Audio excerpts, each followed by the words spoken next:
हम लोग class 10th physics के चैप्टर नंबर 1 प्रकाश के प्रवर्तन को पढ़ रहे थे। इसके पिछले क्लास में हम लोगों ने जाना था कि प्रकाश किसे कहते हैं, किसी भी वस्तु को देखने के लिए हमें किन किन चीज़ों की ज़रूरत पड़ती है, हम अपने इस रंगीन दुनिया को कैसे देख पाते हैं। हम लोगों ने सीखा था कि प्रकाश के स्रोत क्या होते हैं, प्रकाश के स्रोत कितने टाइप्स के कितने प्रकार के होते हैं, मानव निर्मित स्रोत क्या होता है और प्राकृतिक स्रोत क्या होता है। हम लोगों ने यह भी सीखा था कि प्रदीप्त वस्तुएं और अप्रदीप्त वस्तुएं किसे कहा जाता है। आज हम लोग उस टॉपिक को आगे बढ़ाते हुए अपने नए टॉपिक को शुरू करेंगे और वो टॉपिक है परकिरणन स्कैटरिंग। स्कैटरिंग होता क्या है, तो देखिए सूर्य जो है वो हमसे काफ़ी दूर है और सूर्य की किरणें सूर्य से चलकर हमारे वायुमंडल में, हमारे एटमॉस्फेयर में आती हैं। हम जानते हैं कि हम जो ग्रह पर रहते हैं वो एक अर्थ है, एक पृथ्वी है और पृथ्वी से कुछ ऊंचाई तक जो है हमारा वायुमंडल है। इस वायुमंडल में आपको देखिए ये जो आपको बनाया गया है ये अर्थ है, ठीक है। और अर्थ के ऊपर देखिए ये आपको पूरा वायुमंडल है। इस वायुमंडल में आपको धूल कण मिलेंगे, गैसीय कण मिलेंगे, गैस के पार्टिकल भी हैं और वर्षा की बूंदें भी हैं। ये सारी चीज़ें हमारे वायुमंडल में मौजूद होती हैं। धूल कण होते हैं, डस्ट के पार्टिकल्स होते हैं, गैसीय पार्टिकल्स होते हैं, गैसीय कण होते हैं, वर्षा की बूंदें होती हैं, वाटर ड्रॉपलेट्स होते हैं। ये सारे जो है हमारे वायुमंडल में मौजूद होते हैं, ठीक है। ये हमारा सूर्य है। सूर्य से सूर्य की किरणें चलकर जो हमारे वायुमंडल में आती हैं, हमारे वायुमंडल में प्रवेश करती हैं, तो ये किरणें इन कणों से आकर टकराती हैं, ठीक है। अब ये कण करते क्या हैं, उनके कुछ ऊर्जा को अपने अंदर अवशोषित कर लेते हैं, एब्जॉर्ब कर लेते हैं और बाकी किरणों को चारों दिशाओं में फैला देते हैं। जैसे अब बहुत सारे कंचे को, जो मार्बल्स है, अंटा जिसको बोलते, आप ले हाथ में और उसको किसी पत्थर पर जोर से फेंक के मारे तो क्या होगा, जैसे ही वो मार्बल्स, वो अंटा, वो कंचा पत्थर से टकराएगा तो वो चारों तरफ फैल जाएगा। इसी तरीके से जब सूर्य की किरणें सूर्य से चलकर हमारी वायुमंडल में आती हैं तो वायुमंडल के इन कणों से आकर वो टकराती हैं। टकराने से क्या होता है कि वो किरणें टकरा करके चारों ओर छितरा जाती हैं, चारों ओर फैल जाती हैं। इसी घटना को परकिरणन कहा जाता है। जैसे ये जो है कुछ किरणें हैं जो आपतित किरणें हैं, ये आ रही हैं। ये किरणें जब हमारे पार्टिकल पर पड़ते हैं तो पार्टिकल पर पड़ने से मोस्ट ऑफ द रेज जो है, ज़्यादातर किरणें, अधिकतर किरणें तो क्या सीधी पार कर जाती हैं। लेकिन बहुत सारी किरणें क्या होती हैं, कुछ इस डायरेक्शन में, कुछ इस डायरेक्शन में, कुछ इस डायरेक्शन में, चारों दिशाओं में किरणें फैल जाती हैं, ठीक है। इसी किरणों के फैलने की प्रक्रिया को हम लोग परकिरणन कहते हैं। आंसर आपको लिखता है कि सूर्य का प्रकाश जब सूर्य से चलकर वायुमंडल में आती है तो प्रकाश वायुमंडल के सूक्ष्म कणों पर पड़ता है। वायुमंडल के छोटे छोटे कणों से वो किरणें आकर टकराती हैं। कण क्या करते हैं, उन पर पड़ने वाले कुछ ऊर्जा को तो अवशोषित कर लेते हैं, कुछ एनर्जी को अपने अंदर सोख लेते हैं और फिर उसे चारों ओर फैला देते हैं। इसी प्रक्रिया को प्रकाश का परकिरणन कहा जाता है। यही है परकिरणन। हम लोग जानते हैं कि जो सन का रेज है, सूर्य की किरणें हैं, वो बिल्कुल सीधी चलती हैं। लेकिन हम जानते हैं कि सीधी किरणें होने के बावजूद भी हमारे रूम के अंदर दिन में उजाला होता है। उसकी वजह क्या है? उसकी वजह यह है कि रूम के बाहर क्या है, आपको वायुमंडल है, हवा है।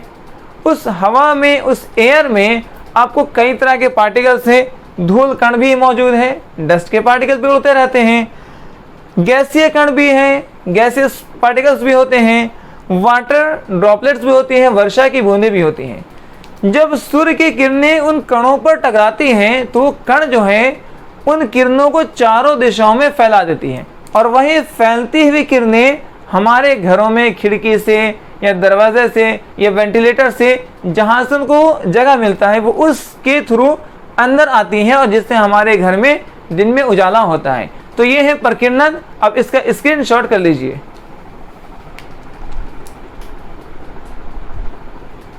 अब हम लोग पढ़ेंगे प्रकाश किरण किसे कहते हैं। प्रकाश जो है, किसी भी स्रोत से जब प्रकाश निकलती है तो प्रकाश बिल्कुल सीधी चलती है, प्रकाश मुड़ती नहीं है। जब तक प्रकाश सेम मीडियम में एक ही माध्यम में ट्रेवल करती है तब तक वो सीधी चलती रहती है, कभी मुड़ती नहीं है। लेकिन जैसे ही प्रकाश एक मीडियम से दूसरे मीडियम में, एक माध्यम से दूसरे माध्यम में जाती है तो अपने रास्ते से मुड़ जाती है, जिसको हम लोग प्रकाश का अपवर्तन कहते हैं, जो सेकेंड चैप्टर में पढ़ने को मिलेगा। लेकिन हम लोग पढ़ रहे हैं कि प्रकाश जब तक एक ही माध्यम में, एक ही मीडियम में ट्रैवल कर रही होती है तो प्रकाश मुड़ती नहीं है, प्रकाश बिल्कुल सीधी रेखा पर चलती है। इसी को प्रकाश का किरण कहा जाता है। जैसे देखिए, ये एक टॉर्च है, ओके, और यहाँ से जो है आपको कुछ किरणें निकलती दिखाई दे रही हैं। तो ये जो किरणें हैं बिल्कुल सीधी रेखा में, बिल्कुल स्ट्रेट लाइन पे ट्रैवल कर रही हैं। कोई भी प्रकाश आपको मुड़ती हुई दिखाई नहीं दे रही है। इसी को प्रकाश का किरण कहते हैं। लेकिन यहाँ पर एक चीज़ समझने वाली बात है कि जैसे हम लोग समझते हैं कि प्रकाश इस तरह से सीधी चलती है या प्रकाश ऐसे बनती है तीर के जैसा, ऐसा नहीं है। प्रकाश जो है एक एरो के जैसा स्ट्रेट नहीं चलती। प्रकाश होता क्या है, प्रकाश इस फॉर्म में, पैकेट्स के फॉर्म में होता है और इसको हम लोग ऊर्जा का जो पैकेट जो है, एनर्जी का पैकेट कहते हैं, जिसको फोटोन कहते हैं। ठीक है, तो प्रकाश इस तरीके से छोटे छोटे पैकेट्स के फॉर्म में, एनर्जी के पैकेट्स के फॉर्म में आगे चलती है। लेकिन हाँ, ध्यान देना है कि जो भी एनर्जी के पैकेट्स हैं सभी एक दूसरे के बिल्कुल पीछे पीछे, बिल्कुल सीधी रेखा में चल रहे हैं। जैसे आपने कभी भी आर्मी लोग को मार्च करते हुए, परेड करते हुए देखा होगा, एक के पीछे एक, एक के पीछे एक चल करके एकदम सीधी रेखा बना लेते हैं। उसी तरीके से जो एनर्जी है, जो ऊर्जा है प्रकाश के, जिसको फोटोन कह रहे हैं, वो एक के पीछे एक, एक के पीछे एक, बिल्कुल स्ट्रेट लाइन में, बिल्कुल सीधी रेखा में चलती है, जिसे हम लोग प्रकाश का किरण कहते हैं। ठीक है, अब पढ़ते हैं कि सर किरण पुंज क्या होता है। तो किसी भी स्रोत से एक किरण कभी भी नहीं निकलती है। अब लेजर लाइट देखे होंगे, लेजर लाइट से जो है एक प्रकाश निकलती है, जो कहीं पर आप मारते हैं तो आपको डाउट टाइप का बन रहा होता है। लेकिन अब टॉर्च से देखते हैं या अपने मोबाइल का फ्लैश जलाते हैं या गाड़ी के हेडलाइट में देखते हैं तो क्या एक किरण निकल रही होती है? नहीं, किरणों का पूरा ग्रुप होता है, पूरा समूह होता है। तो किरणों के समूह को हम लोग क्या कहेंगे? प्रकाश का जो किरणों का समूह है इसको किरण पुंज नाम देते हैं। किरणों के समूह को किरण पुंज कहते हैं और यह 3 प्रकार का होता है। देखिए, इसी टॉर्च में आपको 1, 2, 3 कई तरह के कई जो है किरणें दिखाई गई हैं। इन सभी को मिला करके हम किरण पुंज का नाम देते हैं। किसी भी प्रकाश स्रोत से एक किरण नहीं निकलता है, बल्कि किरणों का एक पूरा ग्रुप रहता है, एक बंडल होता है, उसको किरणों का समूह, किरणों का जो है ग्रुप को किरण पुंज का नाम दिया गया है। और ये किरण पुंज जो है 3 प्रकार के देखने को मिलेंगे। एक होते हैं समांतर किरण पुंज, एक होते हैं अभिसारी किरण पुंज और एक होते हैं अपसारी किरण पुंज। अब हम लोग एक एक करके पढ़ते हैं कि समांतर किरण पुंज, अभिसारी किरण पुंज और अपसारी किरण पुंज किसे कहा जाता है। अपसारी किरण पुंज कहते हैं वैसे किरण पुंज को जिसमें किरणें एक बिंदु से निकलती हैं और आगे फैलती चली जाती हैं। इस तरह के किरण पुंज में वैसा किरण पुंज जिसमें किरणें एक बिंदु से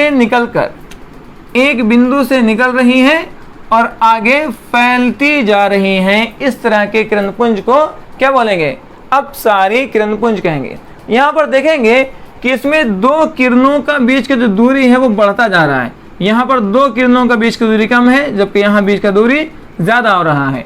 तो अपसारी किरण पुंज में किरणों का बीच का दूरी क्या होगा? बढ़ता जाएगा।